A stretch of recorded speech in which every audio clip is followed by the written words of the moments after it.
হলুদের গুঁড়ো, জিরের গুঁড়ো, ধনে গুঁড়ো, লঙ্কা বাটাটার মধ্যে একটু জল দিয়ে গুলে রাখছি।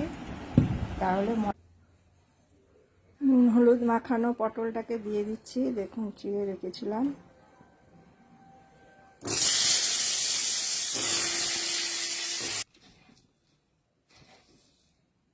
তেলের মধ্যে সামান্য চিনি দিয়ে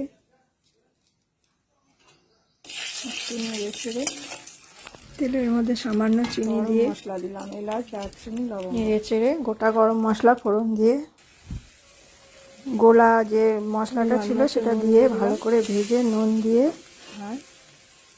প্রত্যেকে জল দিয়ে দিতে হবে। জল দিয়ে পটলটাকে ছেড়ে দিতে হবে। ছেড়ে দিয়ে পটলটা ঢাকা দিয়ে রাখতে হবে। খানিকক্ষণ সেদ্ধ হওয়ার পরে পেস্ট করা কাজু এবং দইয়ের পেস্ট করা পেস্টটা দিয়ে দিতে হবে।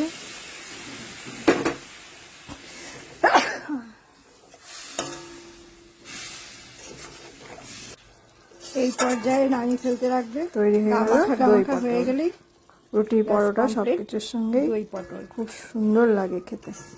এটা গরম ভাতের সঙ্গেও যেমন ভালো লাগে, পরোটা, রুটি, মোটামুটি